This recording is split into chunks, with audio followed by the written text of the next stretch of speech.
오늘 함께 나누신 하나님 말씀은 에베소 4장 2절에서 3절까지의 말씀입니다. 저희는 지난 시간에 에베소 4장을 시작하면서 에베소 4장은 실천적인 행위가 강조되어지고 4장부터 6장까지는 그렇게 구체적인 우리가 어떤 삶을 살 것인가에 대한 말씀이 시작된다고 살펴봤습니다. 1장부터 3장까지의 말씀은 교리적인 그러한 부분이 강조되어 있었고, 그 교리적인 부분으로 인해서 특별히 하나님께서 우리에게 주신 그 기업의 풍성과 은혜가 얼마나 크고 위대한 것인가, 그것을 살펴봤었습니다.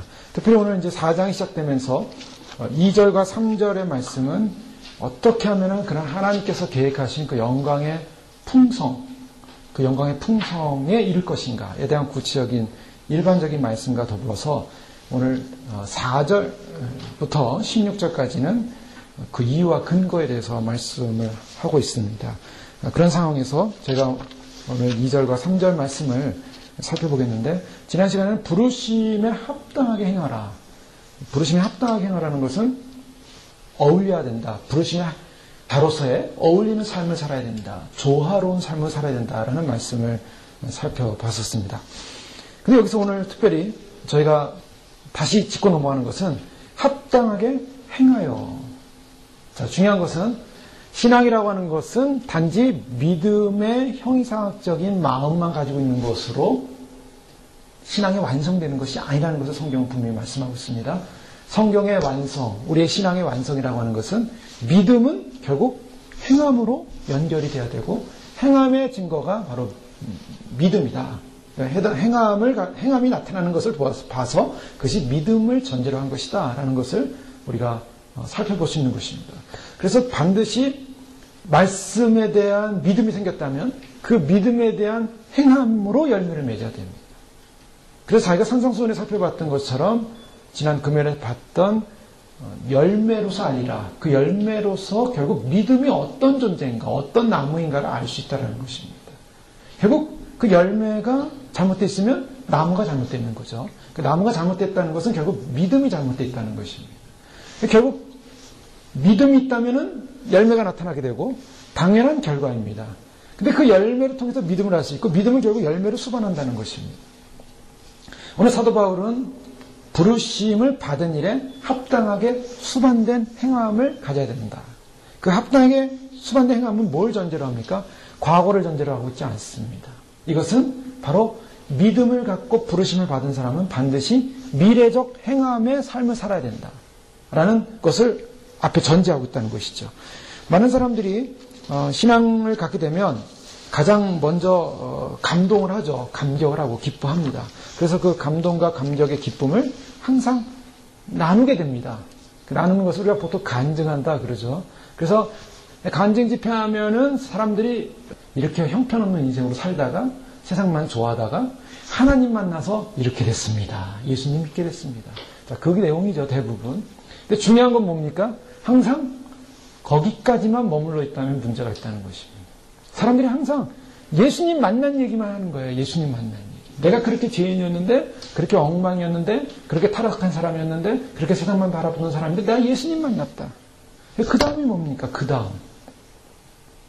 이게 항상 성경에서 우리가 간과할 수 있는, 우리가 어떻게 보면 그것을 깊이 생각하지 못하면은 우리가 늘 우리도 이런 오류 속에 빠지는.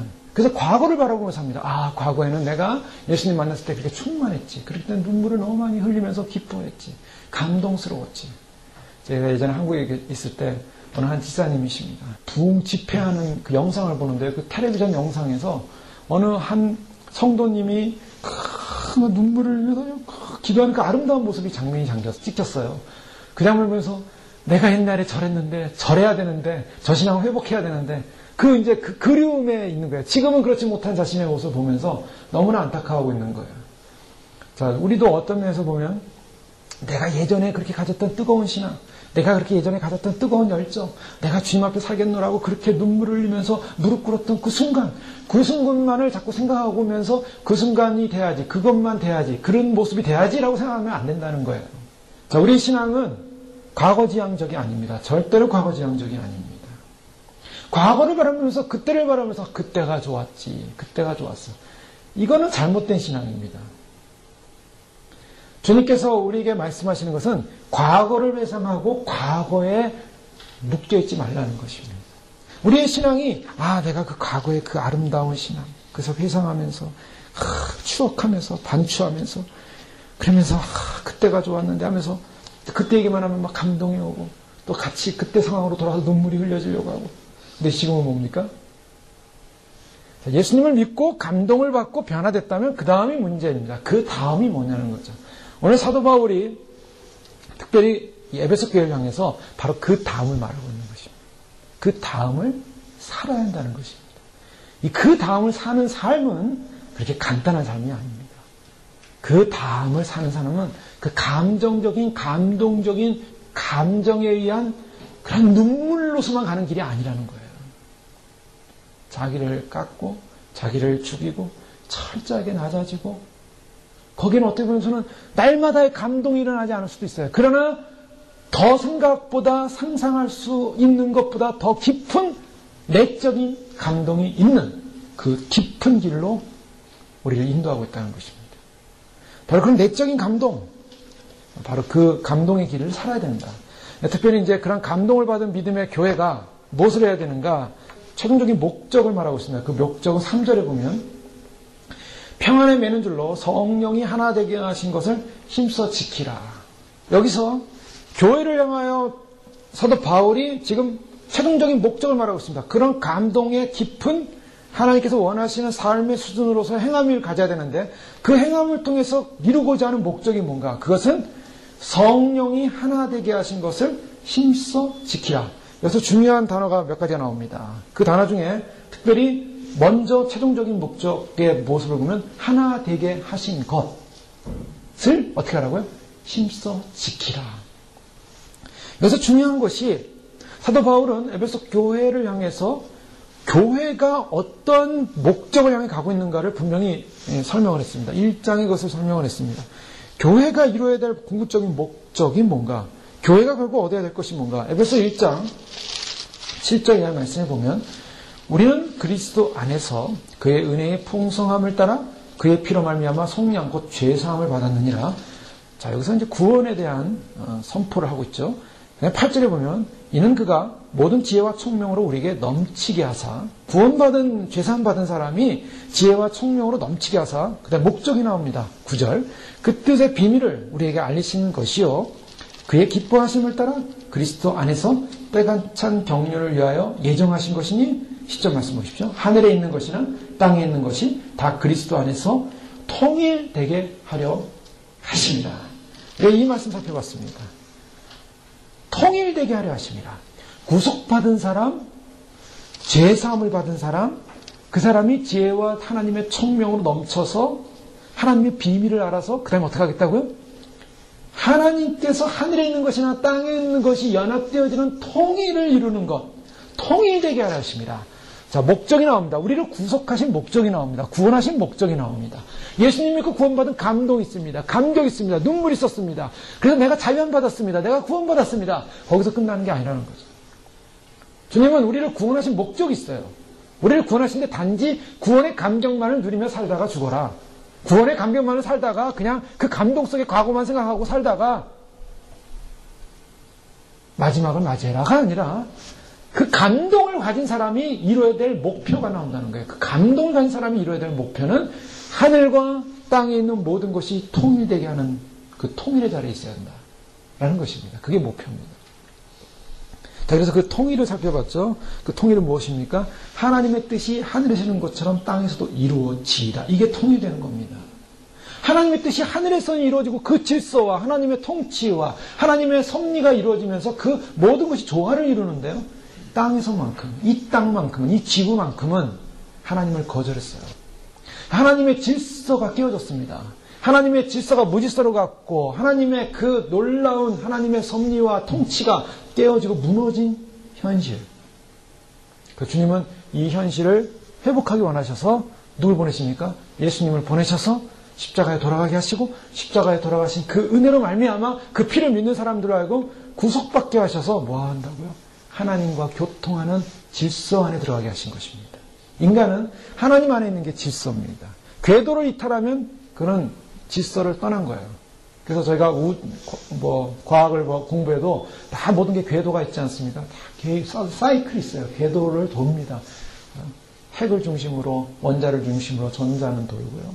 또 그러한 질서들은 서로 결합되고 연합돼서 하나의 물질을 형성합니다. 이 우주도 보면은 태양을 중심으로 지구가 돌고 있고 태양계가 돌고 있습니다. 이 태양계는 우주, 은하계를 돌고 있습니다. 은하계는 또 다른 큰 우주를 돌고 있습니다. 그 모든 것이 질서 가운데 하나라도 돌지 않고 있으면 무너지는 거예요. 깨어지는 거예요. 떨어지는 별입니다. 그냥 떨어지는 별이에요. 주님은 우리를 떨어지는 별처럼 지옥에 떨어지지 않게 하시고 주님의 궤도 안으로 우리를 이끄셔서 우리를 주님의 섭리 가운데 돌게 하시는 것입니다. 주님의 질서 안에 돌게 하시는 것입니다. 주님의 질서 안에서 무엇을 만든다고요? 질서를 이루는 것, 그게 통일입니다. 무작위로 그냥 사람들이 막 오합지졸 가지고 막 모여서 막 군중을 이루어 사는 것이 통일이 아니라 아름다운 질서, 자리. 천국에 가면요, 저희는 다 각자의 자리가 있는 것이죠. 각자의 자리에서 각자의 역할을 감당하는 것입니다. 각자의 역할을 감당하는 것. 그래서 그 질서를 여기서 배우는 거예요. 어디서 배웁니까? 교회 안에서 배우는 것입니다. 교회 안에서 하나님의 통치와 하나님의 은혜와 하나님의 긍휼 안에서 교회 안에서 그 통치의 질서를 배우는데 그 질서를 유지하는 방법이 뭔가? 그 질서를 이루는 방법이 뭔가? 그 질서를 이루는 에너지가 어디서 나오는가? 그것은 하나님의 성품에서 나옵니다. 하나님의 성품에서 질서가 유지돼요. 하나님은 어떤 분이십니까? 하나님은 하나님을 나타내는 가장 대표적인 하나님을 보여주는 바로 그 대표가 누구였냐면 예수님이셨어요. 나를 본 자는 아버지를 보았다. 우리가 하나님 아버지 직접 보지 못했지만 예수님을 통해서 아버지를 보고 아버지를 체험하는 거죠. 예수님을 통해서.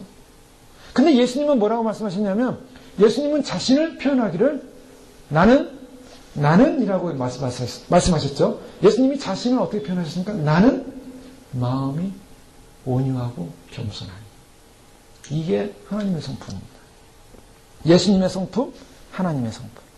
그래서 하나님은 어떤 분이신가? 하나님의 성품은 어떤 성품을 갖고 계신가? 하나님의 질서는 어느 질서 안에 있는가? 그것은 겸손과 온유의 질서라는 것입니다.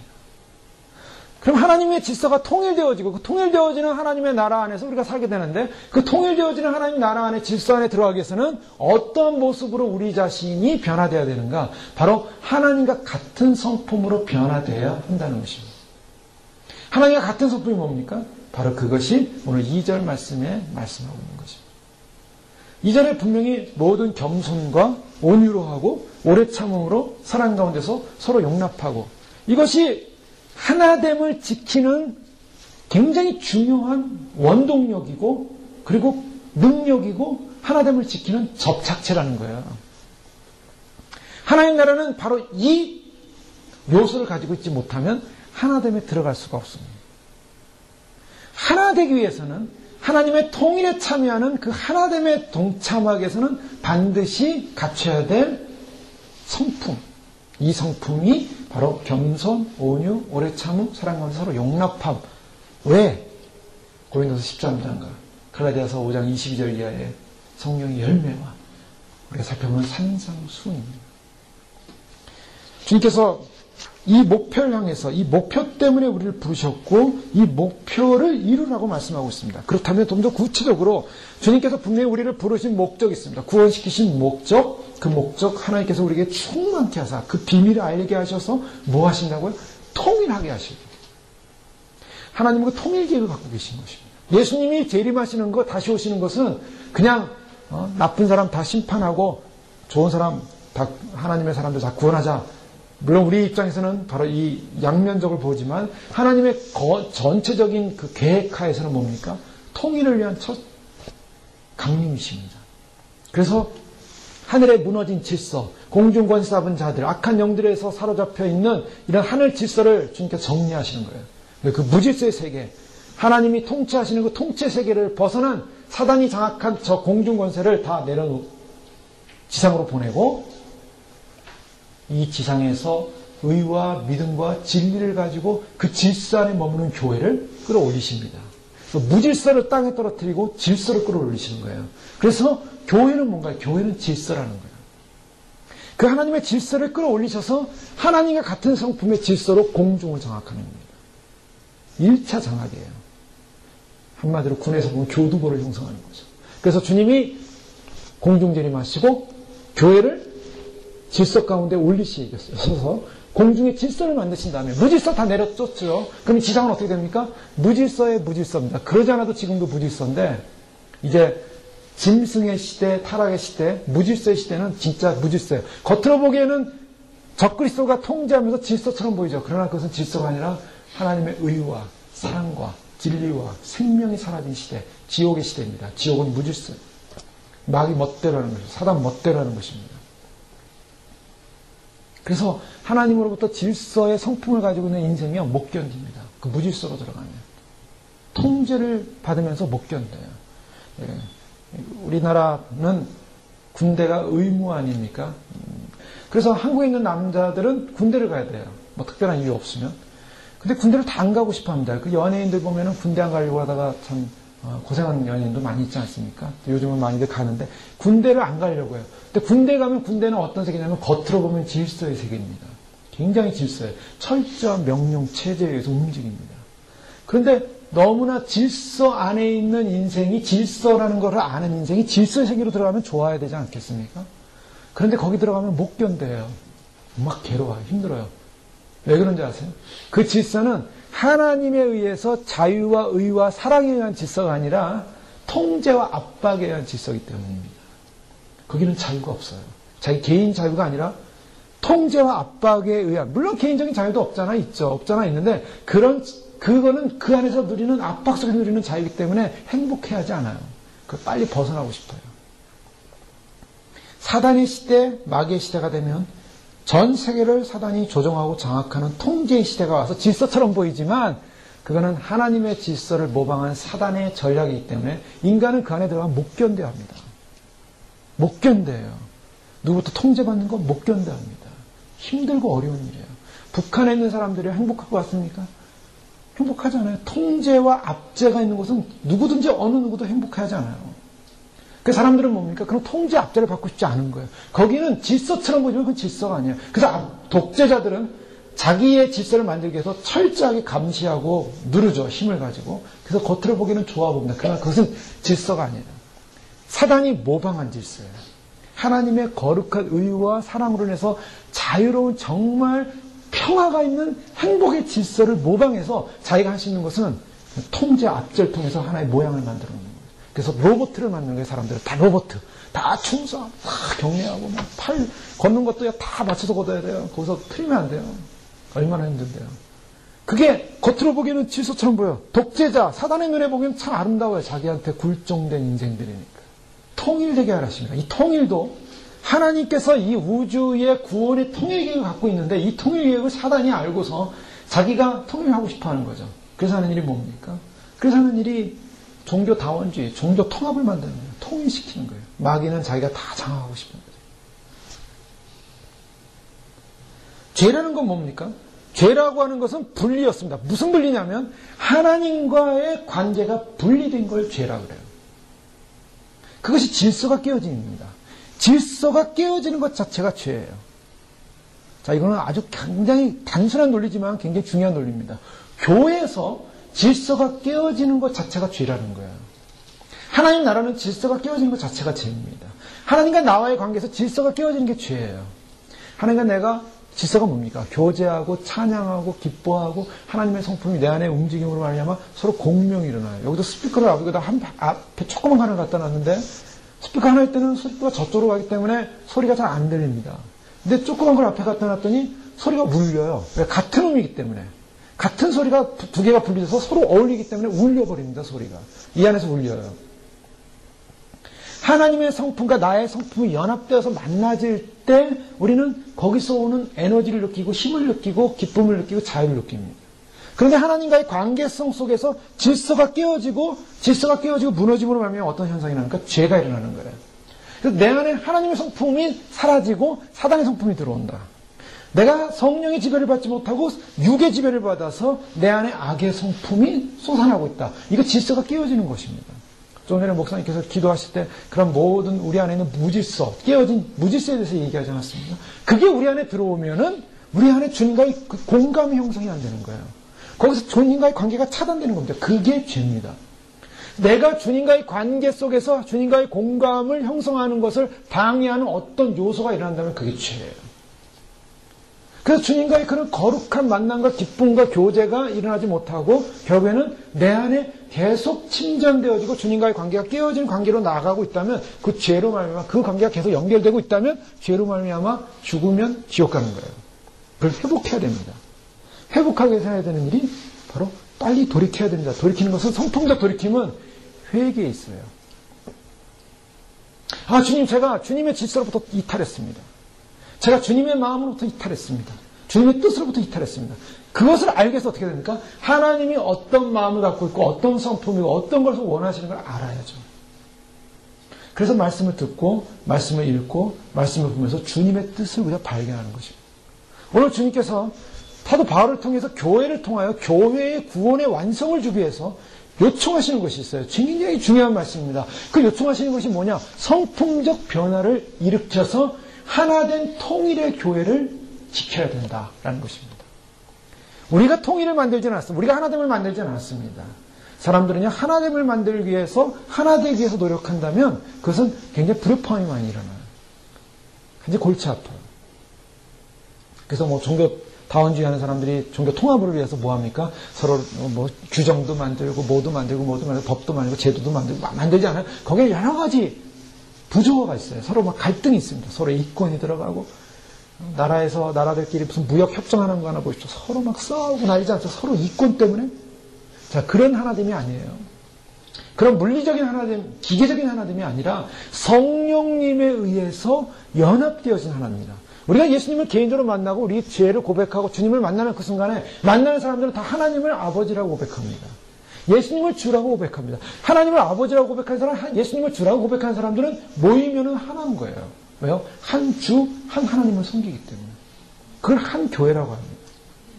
그 한 교회로 이루어진 그 교회의 질서는 어떻게 되냐면 바로 하나님의 성품을 갖고 나아가야만이 깨지지 않는다는 것입니다.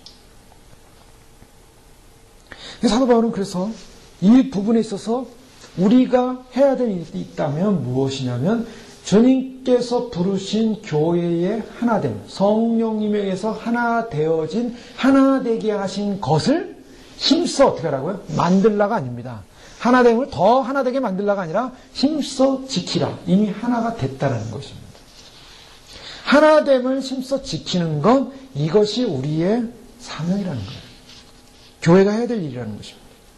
그래서 저희는 이런 하나됨을 이루기 위해서 어떻게 되냐면 바로 어떤 마음을 가지냐면 하나님과의 관계 안의 질서를, 하나님과의 관계 안의 질서를 유지해야 됩니다. 그 질서를 유지하는 것이 바로 성품입니다. 내가 내 궤도 안에 있는 것이 하나님과의 그 성품 안에 머물러 있을 때 거기서 하나됨의 조화가 일어납니다. 자, 주님께서 분명히 겸손, 온유, 오래 참음, 사랑 가운데 서로 용납하라. 뭐 이것이 이제 나올 때 주님께서 왜 이것을 강조하고 있는가? 왜냐하면 하나님께서 가장 관심을 갖는 성품 가운데 한 가지가 바로 이런 성품입니다. 특별히 하나님은요, 성경 전체를 통해서 바로 우리가 갖춰야 될 그 성품이 첫째가 무엇인가? 겸손입니다. 겸손.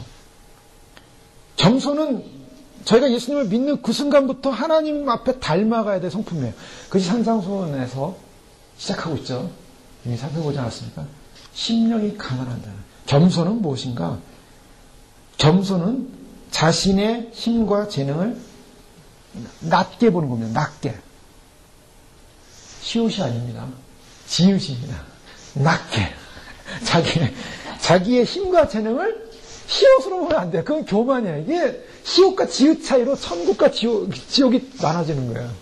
시옷으로 보면 자기의 재능과 내 편에 있는 힘과 재능을 시옷으로 낮게 보면은 안 되는 거고, 지읒으로 봐야 됩니다. 낮게 봐야 돼요. 낮게. 그래서 나를 낮추고 나를 비우는 것, 이것이 겸손이다. 심령이 가난한 자는 복이 있나니.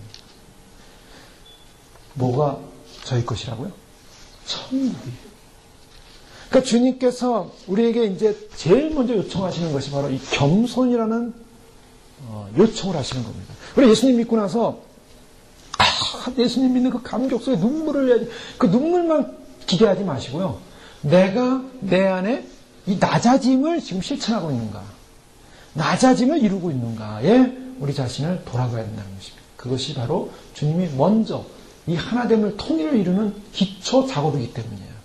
이것이 이루어지지 않으면 통일이 안 이루어집니다. 그래서 겸손하지 않으면 어떻게 보면 쉬운 말로 하면 천국을 못 가요. 이게 아주 간단한, 우리가 복잡하게 생각하지 말고 겸손하지 못하면 천국을 못 간다. 왜요? 주님은 겸손하지 않은 사람을 기뻐하지 않기 때문입니다. 이 겸손이라는 건 뭔가 조나단 에드워드 같은 청교도 신학자라고 볼 수 있죠. 그가 이런 얘기를 했습니다. 겸손에는 복음적 겸손이 있는데 그리스도인 자신이 전적인 무능함, 혐오할 만함, 그리고 추악함과 같은 심령을 가진 존재라는 것을 아는 감각이다. 무슨 말이냐면 겸손이라는 것은 내가 얼마나 무능한 존재인가, 얼마나 힘없는 존재인가, 아무런 힘이 없다는 거예요. 얼마나 혐오할 만한 존재인가. 내 자신을 보면은 혐오 덩어리밖에 안 보입니다. 내 자신을 보면 너무나 추악하다, 더럽다. 심령을 가진 존재라는 것을 아는 감각. 그게 복음적 겸손이라고 그런 정의를 했어요. 근데 율법적 겸손이라는 건 뭐냐면 반대로 율법적 겸손을 얘기했어요. 아, 주님이 겸손하라고 하니까 겸손해야지. 난 겸손해야 돼. 아, 그래, 겸손하자. 오늘은 좀 겸손했지. 내 말에 좀 겸손이 있었지요.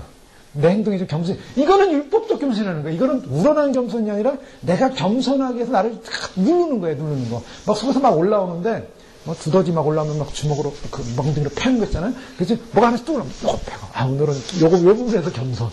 또 여기 올라오면 딱 때릴 요 부분에서 겸손. 근데 막 올라와 이게. 그냥 한꺼번에 올라오면 어떡할 거예요. 그거는 율법적 겸손이에요. 아무리 겸손하려고 해도 겸손한 신용을 하긴 하는데 힘들어요. 그거 하나하나 죽이기가 힘들어요. 이게 뭐 정신없어요. 바빠요. 어떤 거다 실수하면 툭 튀어나오는 거죠, 이제. 그러니까 복음적 겸손이라는 것은 내가 정말 힘 빠진 존재다. 나는 아무것도 아니다. 나는 주님 앞에서, 하나님 앞에서 나는 실존적 나라는 존재 가치는 없는 거다. 라는 이 무능성을 갖는 것. 그리고 내 안을 보면 나는 정말 자랑할 것이 없는 너무나 흉악한 죄인이구나.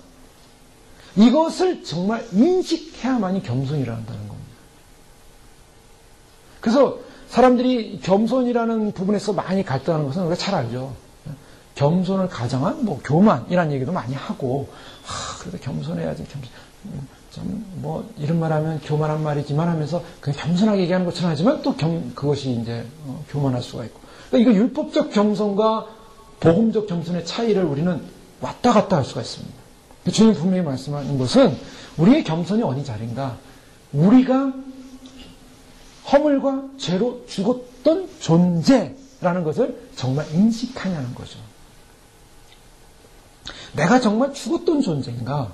그러면 내가 안 산다는 것입니다. 내 안에 그리스도께서 사신 것이라. 이게 바로 키예요.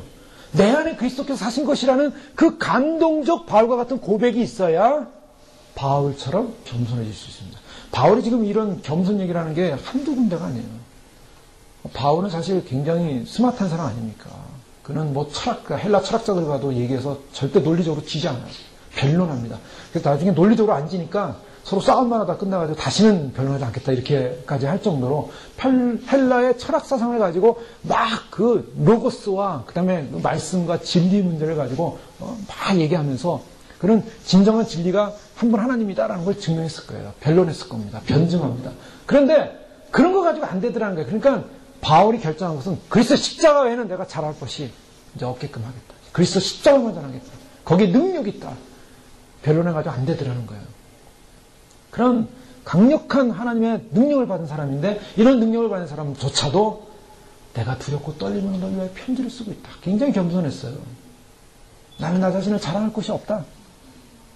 그러나 자랑할 것이 없지만 고린도 교회를 향해서 고린도 교회 사람들에게 내가 책만 받을 일도 없다. 그렇다고 그 책만 받을 일도 없다. 그래서 내가 그 의로 내가 인정받지 못하겠지만 그러니까 내가 할 일은 하나님 앞에서 내가 할 일을 하는 것이다. 충성이다.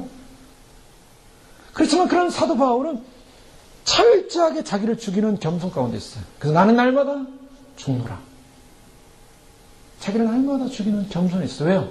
자기 안에 있는 의로움이 없다는 걸 발견했기 때문입니다. 그래서 로마서를 보면 그것을 철저히 알 수 있습니다. 자기가 얼마나 정말 죄와 사망 그 밑에서 그 육적인 그런 정말 성령의 복과 싸우는 자기 안에 있는 그런 더러움을 보면서 얼마나 자기가 절망스러운 존재인가, 얼마나 자기가 죽어야 될 존재인가, 얼마나 죽음 가운데 있는 존재인가를 보면서 탄식하는 거죠. 오라 나는 정말 불쌍한 사람이다. 곤고한 사람이다. 불행한 사람이다. 자기 안에 의가 없음을 보는 거예요. 그래서 자신이 엄청나게 죄로 가득 차 있음으로 말미암아 하나님 앞에서 아무것도 아니라는 존재를 인식하는 것, 바로 그 인식으로부터 진정한 겸손이 시작한다는 말씀하고 있습니다. 그리고 중요한 것은요, 주님께서 이 겸손을 이룰 것을 말씀하고 있어요. 왜? 하나님의 특별 관심 분야입니다. 주님께서 크리스찬으로서 거듭나서 믿음 생활을 한다고 하면, 그동안 믿음 생활을 했다면, 그러면 믿음 생활을 어떻게 잘해서 많은 업적을 쌓고 봉사를 해서 많은 자랑거리를 만들었는가 내가 보겠다 하고서 보시는 게 아니에요.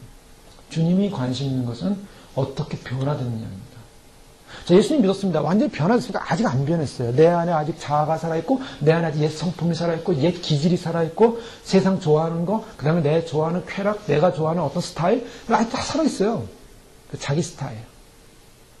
자기 스타일로 살아가는 거예요. 자기 스타일로 살아가는 것이 안 된다는 거예요. 그건 질서를 깬다는 것입니다. 하나님 나라 질서를 깨요. 그래서 주님께서 무슨 말씀하냐면 바로 자기 스타일이 아니라 하나님의 스타일로 변화되어야 돼요. 그게 우리예요. 우리의 오리지널은 하나님의 스타일로 가야 되는 거예요. 그런데 인간은 죄로 타락해서 자기 스타일을 좋아해요. 자기 스타일로 간다고요. 자기 스타일을 없애는 방법이 뭡니까? 겸손해야 된다는 거예요. 겸손해서 쉽지가 않습니다, 이게.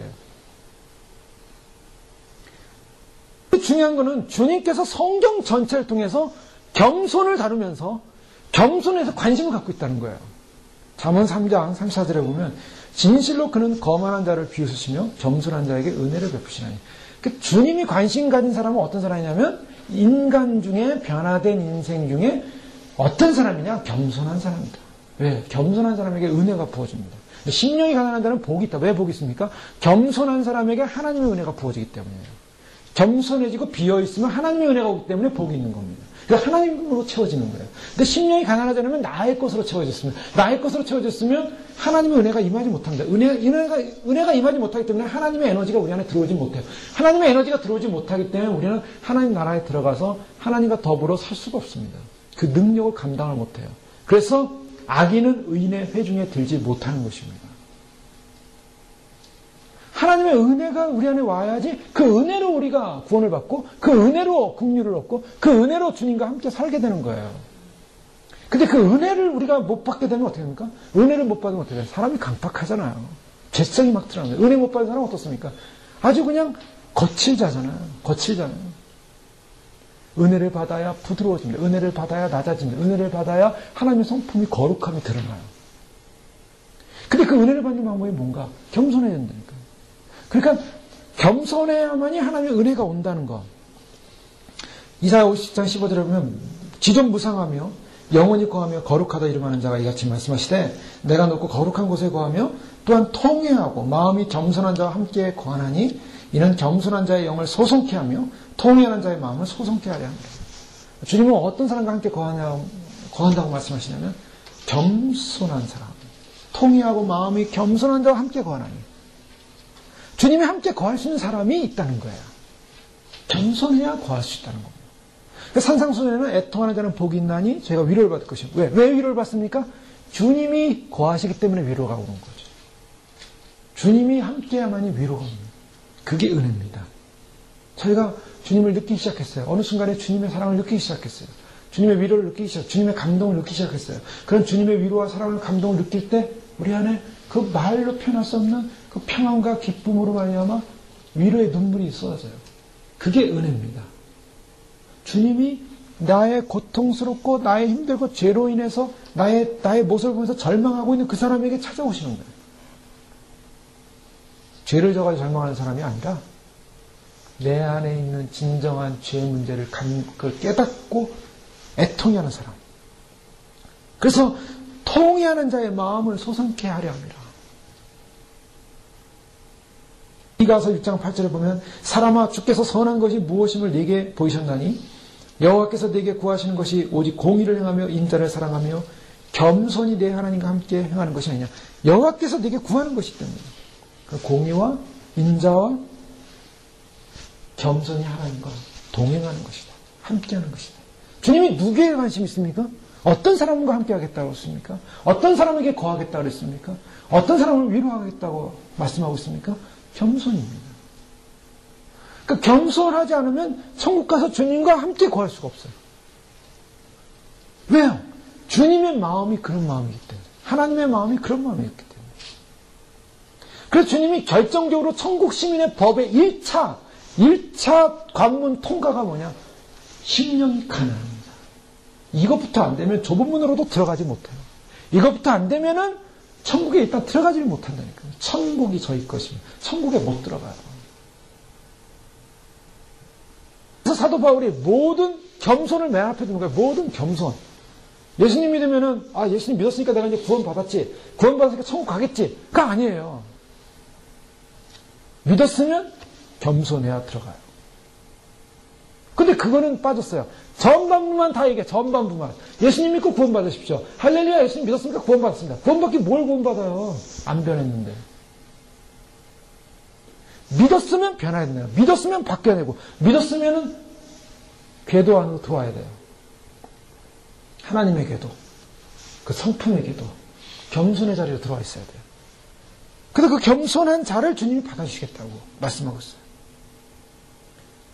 마태복음 18장에는 3절에 4절에 보면 가라사대 진실로 너에게 이르노니 너희가 또 이렇게 어린 아이들과 같이 되지 아니하면 결단코 천국에 들어가지 못하리라. 그래서 이 어린아이 같은, 이 어린아이를 말할 때 이 어린아이는 유치한 어린아이를 말하는 것이 아니라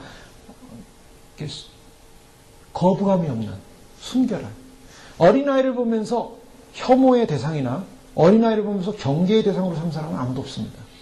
어린아이들은 아무도 신경을 안 써요.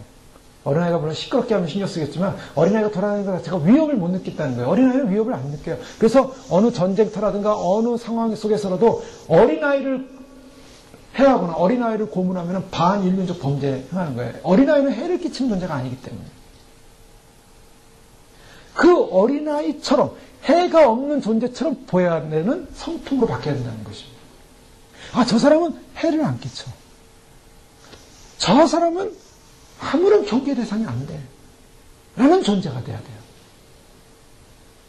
근데 천국에 들어갔는데 천국 사람들이 전부 다 경계 이루어. 저 사람 이상하다. 어떤 사람이겠습니까? 어린아이 같지 않은 사람.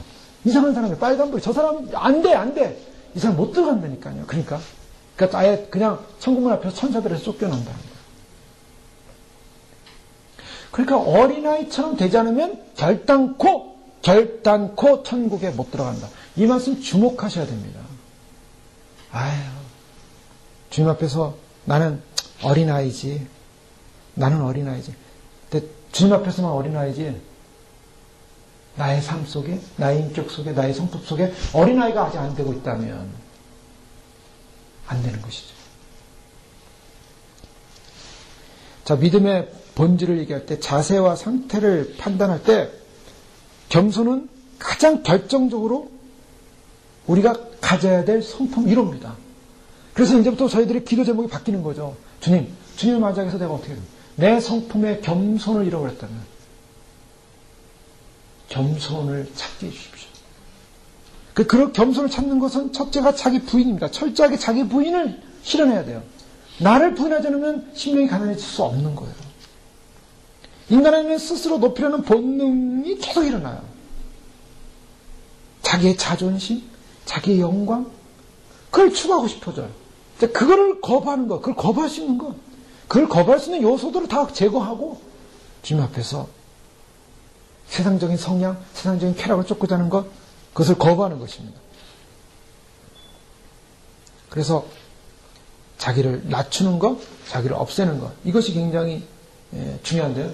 이 겸손을 방해하는 결정적인 적이 있습니다. 적이 뭡니까? 아까 좀 전에 얘기했던 것처럼 잘 아는 거죠. 대표적인 경우가 바리새인입니다. 누가복음 18장에 나오는 바리새인의 기도. 바리새인의 기도 가운데 하나님이여 나는 다른 사람과 같지 않음을 감사하나이다.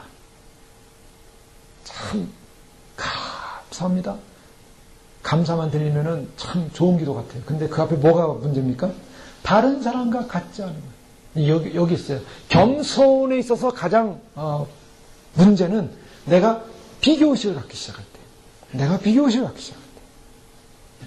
그때부터 넘어질 수 있다는 것입니다. 그러니까 겸손에 있어서 가장 적입니다. 내가 비교의식을 가짐으로 말미암아 내가 주님 다른 사람과 같지 않음을 감사합니다. 내가 다른 사람이 같지 않은 것을 가져서 감사합니다. 내가 다른 사람이 같지 않은 은사를 가져서 감사합니다. 내가 다른 사람이 같지 않은 뭘 가져서 감사합니다.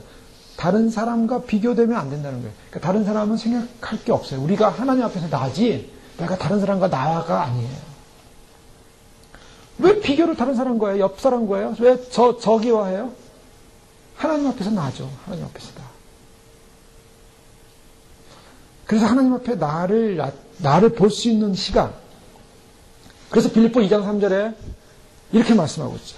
오직 겸손한 마음으로 각각 자기보다 남을 낮게 여기고. 여기서 낮게는 시옷입니다. 남을 낮게 여기고 나는 낮게 여기고. 이게 이제 다른 사람을 낮게 여기는 그런 마음으로 내가 변화되게 해주십시오.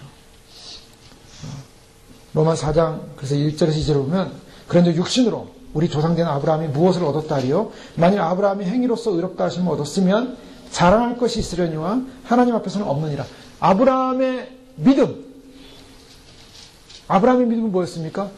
의로 인정받는 믿음이었어요. 아들마저도 이삭마저도 죽일 수 있는 믿음이었어요. 왜요? 하나님이 이삭을 다시 살릴 거라고 믿었어요. 왜냐? 없는 데서 죽은 몸에서 이삭이 살아났으니까, 이삭이 나왔으니까 하나님은 이 아이를 죽여도 살리는 분이다. 그런 부활의 믿음이 있었어요. 그 믿음이 의로 여겨졌어요. 아브라함의 믿음은 의였어요. 근데 그 아브라함의 믿음이 의롭다 하심을 받았다는 것이 어떤 자기의 근거한 자랑할 거리가 있었던 것이 아니라 하나님 앞에서 아무것도 없다는 것입니다. 어떠한 믿음도, 어떠한 신앙적 행위도, 어떠한 우리가 가진 은혜, 믿음적 축복과 은혜도 자랑할 것이 없다는 것입니다. 어떠한 의도 없다는 것입니다. 주님은 그러면 겸손과 반대되는 그러한 요소들, 겸손과 반대되는 단어가 뭐가 있습니까? 성경에 나온 교만입니다. 나를 높이고 다른 사람을 낮추고 다른 사람을 그런 성경은 뭐라 말하냐면 잠언 6장 16절 이하에 보면 여호와의 미워하시는 것 곧 그 마음에 싫어하는 것이 6, 7가지니 첫 번째 교만한 눈과 거짓된 혀와 무죄한 자의 피를 흘리는 손과 그래서 이제 몇 가지가 나오는데요. 그 나오는 것 중에 첫 번째가 교만입니다. 하나님이 가장 갖추길 원하는 성품은 겸손인데 하나님이 가장 싫어하는 것은 교만이라는 거예요. 그러니까 교만이 하나님께서 대적 2로. 그래서 하나님은 교만한 자는 물리치신다 그랬어요. 그래서 우리가 겸손하지 않으면 뭡니까 그러면? 중간. 교만과 겸손의 중간입니까? 성경엔 이원론이라고 했습니다. 중간 없어요. 우리가 겸손하지 않으면 교만이라는 거예요. 교만은 하나님의 대적 2로. 잠언 2장 15절에 눈이 높은 것과 마음이 교만한 것과 악인의 형통한 것은 다 죄니라. 자, 겸손하지 못한 게 죄예요. 이렇게 말씀하고 있습니다. 그래서 저희가 이것을 영적인 교만의 권세 아래 속고 있는 것, 바로 그것은 자기의 교만에 빠지는 것입니다. 자기 교만에 빠진 사람은 자기 안에 있는 자기가 교만하다는 것을 포착을 못해요. 내가 교만한 자는 포착을 못해요. 또 성경이 말한 것처럼 자신 안에 있는 들보를 보지 못하는 경우가 여기에 해당됩니다. 이스라엘이 하나님 앞에서 스스로가 자기가 교만함에도 불구하고 교만하지 않은 것처럼 스스로가 자기를 높이는 상황. 그것은 주님이 가장 싫어하는 상황입니다. 이런 싫어하는 상황을 언제 이스라엘이 맞이했냐면 한번 살펴보겠습니다. 이사야서 65장 보겠습니다. 65장 1절에서 7절까지의 말씀. 이 말씀 보면은요, 하나님께서 진노하십니다. 어떤 사람에게 진노하냐면 하나님의 진노하시는 모습을 5절에 보면 내 코에 연기요 종이 타는 불이로다. 하나님의 진노를 표현하고 있어요. 코에서 연기가 나고 주님께서 그 입에서 종이 타는 불이로다. 코에 연기요 종이 타는 불이로다. 불과 연기가 나오고 있어요. 이건 지옥 심판을 말하고 있는 겁니다. 하나님께서 진노의 심판을 말씀하고 있는데 이런 진노의 심판을 표현하는 이유가 뭐였냐면 하나님께서 이스라엘 백성을 구했다는 거예요. 찾았다는 것입니다. 나는 나를 구하지 않는 자에게 물음을 받았으며 나를 찾지 않는 자에게 찾아냄이 되었고 내 이름을 부르지 않는 나라에 내가 여기 있노라. 내가 여기 있노라. 하나님이 그 백성을 찾았다는 거예요. 그 백성이 왔다는 것입니다. 하나님을 찾지도 않고 부르지도 않는 사람들에게 종의 손을 펴서 자기 생각을 따라 옳지 않은 길을 걸어가는 패역한 백성을 불렀다고 말하고 있습니다. 자, 근데 이 사람들의 특징이 뭐냐면 이 사람들은 항상 하나님 앞에서 노를 일으키는 백성인데 무덤 사이에 앉아있으며 죽음에 앉아있다는 거예요. 죽음의 길에 앉아있다는 것이 4절에 은밀한 처소에서 밤을 지내며 이거는 죄악된 처소를 말하고 있습니다. 돼지고기를 먹으며 가증한 것들의 국을 그릇에 담으며 돼지고기를 먹으면서 하나님이 가장 혐오하는 레이게 가장 혐오되어지는 짐승이 돼지고기인데 이 돼지고기를 먹으면서 혐오하는 걸 먹으면서 국을 그릇에 담으며 그리고 가증한 자리에 있었다. 그 가증한 자리가 뭔가 7절에 보면 바로 상위에서 분양하는 자리였습니다. 우상숭배. 무엇을 우상숭배했는가? 부를 위해 우상숭배했습니다. 그들은 바알을 섬겼습니다. 그래서 그들이 섬긴 것은 세상의 쾌락과 세상의 번영이었습니다. 세상과 쾌락의 번영의 자리, 그리고 하나님께서 기뻐하지 않는 그러한 쾌락의 자리에서 있으면서 그들은 뭐라고 하냐면 5절에 보면 사람에게 이르기를 너는 네 자리에 서 있고 내게 가까이 하지 말라. 사람들에게 나에 가까이 오지 말라. 나는 너보다 거룩함이라. 이게 누구 말이냐면 이스라엘 백성, 죄를 짓는 타락한 백성의 말입니다. 나는 거룩함이라. 너보다 거룩함이라. 그러면서 자기는 거룩하고 실제로 내부로 들어가니까 내부는 어떻습니까? 내부는 자기가 돼지고기를 먹고 은밀한 처소에서 은밀하게 하나님 앞에 하나님이 아니라 그 우상 숭배 앞에서 우상을 섬기면 산에서 바알을 섬기면서 재물을 섬기고 불을 섬기고 그렇지만 하나님을 찾지도 않아요. 그런데 자기는 거룩한 존재래요. 자기는 스스로 거룩하다고 하면서 사람들과 구별시키면서 결국에는 하나님을 찾지 않는 죄를 짓는 이스라엘. 하나님이 볼 때 그 자들을 향하여 내 코에 연기요 종일 타는 불이로다. 하나님께서 진노로 심판하겠다는 것입니다. 저는 이것이 바로 위선이죠. 그러니까 겸손하지 못한 경우에 하나님 앞에서 겸손하지 못한 경우에 오는 교만은 뭐냐면 결국 스스로가 거룩하다고 생각하면서 자기가 죄인임을 인정하지 않는 것입니다. 우리가 주님 앞에서 진정으로 내가 죄된 모습을 인정하고 그것을 고백하고 하나님 앞에서 손을 펼칠 때 무릎을 꿇으면 용서를 받아요. 지금 주님이 왜 1절, 2절에서 종일 손을 편다고 그랬습니까? 주님이 용서해 주겠다는 겁니다. 그런데 스스로가 거룩하다고 하면서 주님께 나아가지 않습니다. 그런데 하는 행위는 세상을 섬기고 돈을 섬기고 물질을 섬기고 그리고 잘못된 우상을 섬기면서 자기는 스스로 거룩하다고 착각을 해요. 바로 여기에 문제가 있다는 거죠. 이스라엘이 죄악에 깊이 들어가니까 스스로 교만해져 있고 스스로 거룩하다고 하면서 하나님 앞에 무릎 꿇지 못하는 인생을 바라보게 되는 거죠. 오늘날 마지막 때가 그렇습니다. 오늘날 마지막 때 주님이 손을 펴고 계십니다. 이게 마지막 지금 긍휼의 시간이에요. 하나님을 구하지도 않습니다. 하나님을 찾지도 않습니다. 물질, 부, 세상 명예, 세상 자랑, 세상 인기, 높아짐. 사람들이 구하는 건 그거예요. 교회 와서 좋은 얘기 듣고 즐거운 얘기 듣고 행복한 얘기 들으면 좋은 날이에요. 기쁜 날이에요. 나를 만족시키는 날이에요. 세상에서 힘들고 지쳤으니까 교회 와서 위로의 말씀 하나 듣고 가면 좋은 말씀이었어요. 그러고서 뭘 추구합니까? 세상 나가서 전투를 하며 자기 것을 긁어 모으기 위해서 싸웁니다. 그리고 그 지친 심령을 가지고 와서 주님 앞에 나를 위로해 주소서. 내가 나를 위해 열심히 싸우다가 지쳤습니다. 그게 오늘의 현실의 기독교요. 오늘날 많은 사람들이 그런 신앙생활을 하고 있습니다. 그러면서 나는 거룩하다. 나는 주 앞에 예배드리고 있고 나는 그래도 종교적 행위를 하고 있지 않느냐. 나는 말씀도 보고 있고 큐티도 하고 있고 나는 그래. 그런 좋은 목사님들 설교도 많이 들으면서 나는 그래. 그 설교 들으면서 나는 종교생활을 하고 있지 않느냐. 자기 마음속에는 세상의 우상과 세상 것을 섬기고 세상 것에 대한 목적을 달성하기 위해서 전투하고 있어요. 주님은 나의 세상 것을 취하기 위해서 도움을 주는 좋으신 분. 주님이 도와주셔야지. 그러기 위해서 나는 또 주님을 위해서 뭔가 보상을 좀 해드리고 주님은 도와주셔야지. 이런 신앙생활 하는 거 다 거짓입니다. 주님이 코에서 연기를 발하시고 종일 불을 발하시면서 진노하시기 직전에 와 있다는 거예요. 오늘날 많은 사람들이 주님이 오신다는 메시지를 듣고도요, 그 메시지 듣고도 그 손을 잡지 않아요. 왜 안 잡아요? 우상 섬기고 있기 때문이에요. 간단합니다. 마지막 복음은요, 시금석이에요. 마지막 복음은 잣대예요. 이 사람이 진짜 크리스찬이냐 아니냐를 알 수 있는 거예요. 그래서 주님 오시면 이 사실 앞에 두려워 떨면서, 주님! 내가 어떻게 하면 주님 맞이할 수 있겠습니까? 산상수로 돌아가라. 그동안 돌아보지도 않았어요. 그동안 묵상을도 안 했어요. 그동안 이것이 이렇게 심각한 문제인지 몰랐어요. 내 안에 이렇게 죄악이 가득 차 있는 문제인지도 몰랐어요. 그냥 이렇게 살다 보면 주님이 구원할 거라고 생각하고 있었어요. 근데 아이들 하는 거예요. 처음부터 다시 해야 돼요. 신앙생활 엉터리를 했어요. 신앙생활 가짜를 했어요. 신앙생활을 잘못했어요. 잘못. 다시 무릎 꿇고 주님 앞에서, 문제는 다른 사람이 아니었고, 문제는 다른 게 아니었고, 나였군요. 나라는 것을 하나님 앞에 발견해야 돼. 내가 죄인이었군요. 문제는 다른 게 아니에요. 내가 죄인이라는 것을 내가 인정하지 않는 게 문제예요. 내가 죄인이라는 걸 인정하지 않는 순간 무슨 생각이 드는 줄 아세요? 회개할 이유가 없어져요. 회개를 왜 합니까? 날마다 즐겁게 살아야지. 의미 있게 살아야지.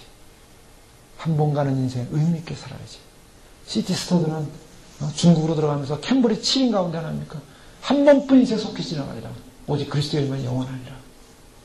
그렇게 고백하고 중국으로 들어갔어요. 물론 중국 가서 몸이 안 좋아서 다시 영국으로 와서 웩이라는 선교단체를 만들죠, 나중에. 그래서 아프리카 선교사로 다시 들어가는데, 한 번뿐 인생 속히 지나가리라. 오직 그리스도의 일만 영원하리라. 한 번뿐 인생 속히 지나가리라. 오직 즐거움으로 나머지 인생을 만끽하자. 이 땅의 문화, 이 땅의 자유, 이 땅의 하나님 나라를 이루기 위해서 우리가 열심히 일해서 열심히 최고화돼서 하나님 나라가 이 땅에 오게 하자. 다 거짓입니다, 그게. 하나님 나라는 우리 손에 의해서 오지 않습니다. 뜨인 돌에 의해서 이 세상 문화를 무너뜨리고 주님이 들어오세요. 그게 주님의 재림이에요. 주님이 그렇게 오신다고 말씀하셨고, 주님이 그것을 말씀하셨고, 그 말씀을 이루기 위해서 앞에 내가 오기 전에 주님이 오시면 어떤 일이 날 것을 보여주었어요. 다 보여주고 계세요. 지금 보여주는 주님의 메시지입니다. 손을 펴는 메시지예요. 하나님의 사인이에요. 사람들은요, 그 손을 거절하고 있다는 거예요. 왜요? 간단합니다. 우상을 섬기고 있어요. 은밀한 처소에서 우상을 섬기고 있어요. 은밀한 처소에서 자기를 즐겁게 하고 있어요.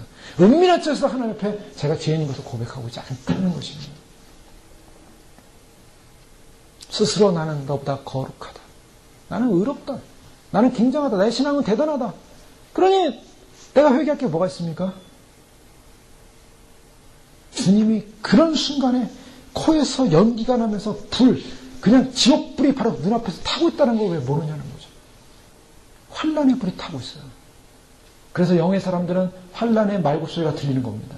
저 북방에서 오는 남방을 치는 유다를 치는 저 환란의 말굽소리가 들리는 거예요. 저 말굽이 강하게 달려와서 그 말굽소리가 점점 세게 들리는 겁니다. 그래서 짓밟아버릴 그 말굽. 그것은 북방에 오는 적들의 말굽소리지만은 주님의 주석과 같은 발소리예요.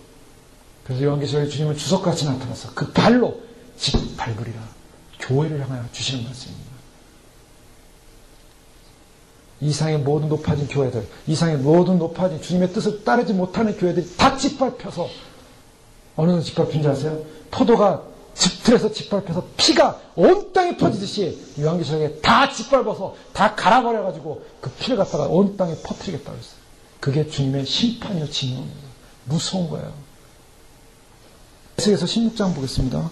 46절에서 59절까지 말씀. 무슨 말씀인 것 같습니까? 이스라엘 백성이요, 자기들이 굉장히 의롭다고 생각하고 있었어요.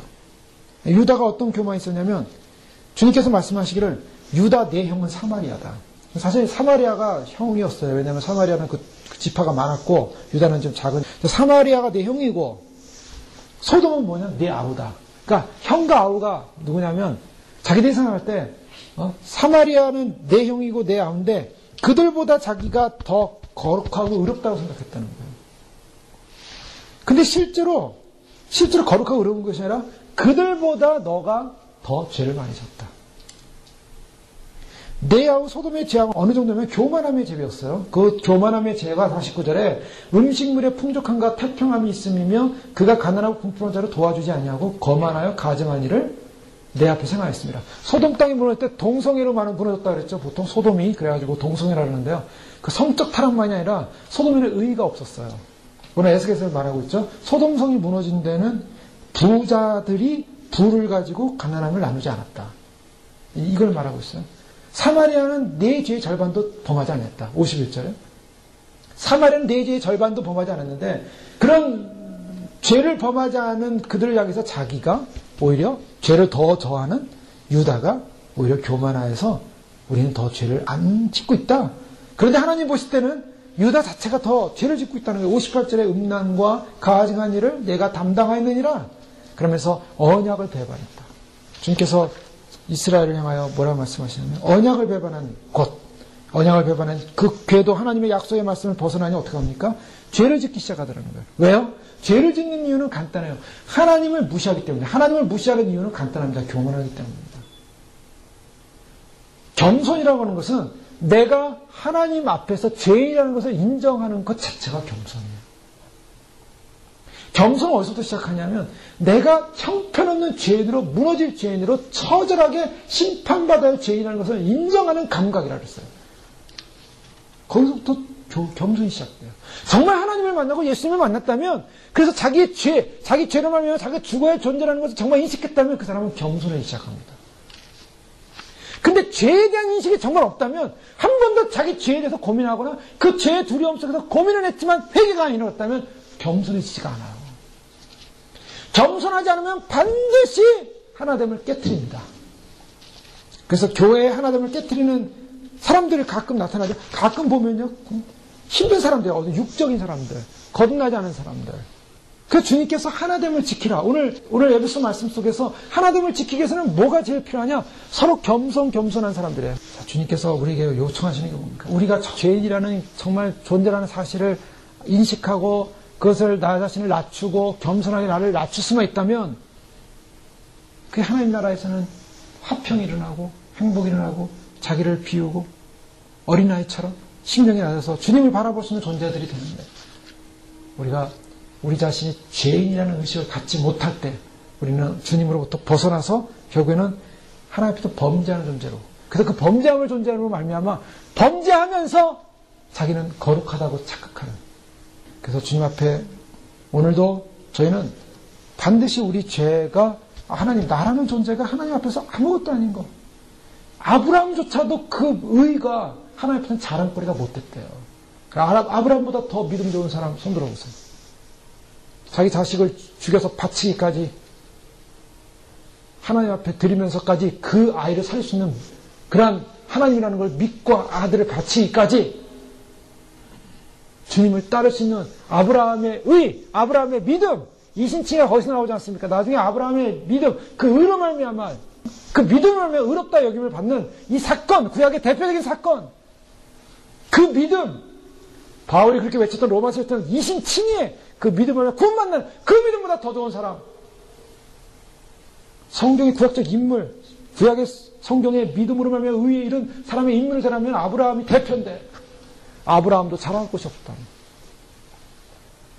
우리는 무슨 믿음을 가지고 무슨 근거를 가지고 주 앞에 자랑하겠습니까? 그래서 주님은 그래서 뭐라고 말씀하십니까? 고린도전서 13장에 보면 그래서 말씀하시는 거예요. 하나님 나라의 성품 뭔가 사랑은 오래 참고 사랑은 온유하며 투기하는 자가 되지 않으며 사랑은 자랑하지 않으며 교만하지 아니하며 그건 무슨 말입니까? 겸손이라는 거죠. 겸손. 베드로전서 3장 15절에 너희 마음에 그리스도를 주로 삼아 거룩하게 하고 너희 속에 있는 소망에 관한 이유를 묻는 자에게 대답할 것을 항상 예배하되 온유와 두려움으로 하고 겸손과 온유를 같이 나옵니다. 온유라는 것은 뭐냐면 속마음이 부드럽고 상냥한 것을 말하는데요. 이것은 하나님께 모든 것을 맡기고 필요하다면 고난도 기꺼이 견딘다라는 또 개념을 갖고 있습니다. 기다려주는 것, 견디는 것, 온유함입니다. 모세는 어땠습니까? 모세는 온 지면에서 가장 온유했대요. 가만히 보니까 왜 모세가 온유했을까? 참 많이 참았던 것 같아요. 이스라엘에 얼마나 많이 참았습니까? 그냥 뭐 일만 있으면 와가지고 원망하고 일만 있으면 불평하고요. 그냥 모세한테 다 들고 일어나. 들고 일어나서 하나님이 죽이기도 하고 막 교훈도 시키고 막 이러지만은 그래도 원망 불평. 언제까지요? 가나안에 들어가기 직전까지도 원망 불평. 40년 동안. 그래서 나중에 물이 없다고 하니까 또 물이 없다고 난리치니까 모세가 온유했던 그 모세도 참다가 40년 만에 실패했어요. 하나님께서 반석을 명하여 물을 내라 했더니 반석을 2번이나 쳤어요. 그거 하나. 그 참았어야 돼. 하나님 말씀대로 그냥 명했어야 되는데 그냥 2번 쳤어요. 왜 이렇게 믿음이 없냐고 하면서. 결국 그것이 가난에 못 들어가는 원인입니다. 온유는 뭡니까? 40년을 참았는데도 그 한 번 실수로 가난에 못 들어가는 모세를 보세요. 온유함을 지킨다는 게 쉬운 게 아니죠.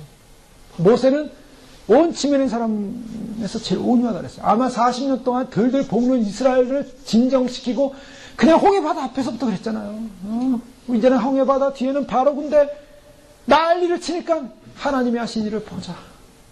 가는 곳마다 물이 없다. 가는 곳마다 뭐 고기가 먹고 싶다. 가는 곳마다 뭘 해달라. 바울도 참 많이 참았던 것 같아요. 그래서 바울도 온유한 사람인데요. 3장에 보면 바울이 에베소 3장 보면 앞부분에 보면 성도 중에 지극히 작은 자기라고 표현하고 있지 않습니까?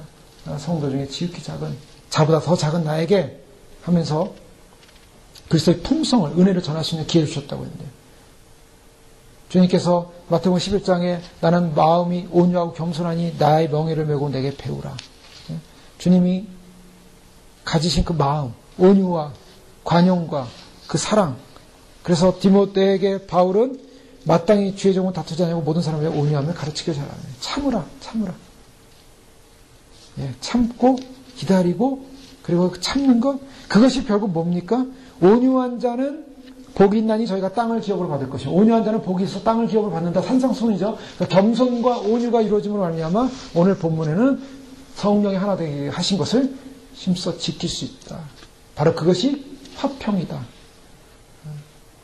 바로 이것이 뭔가?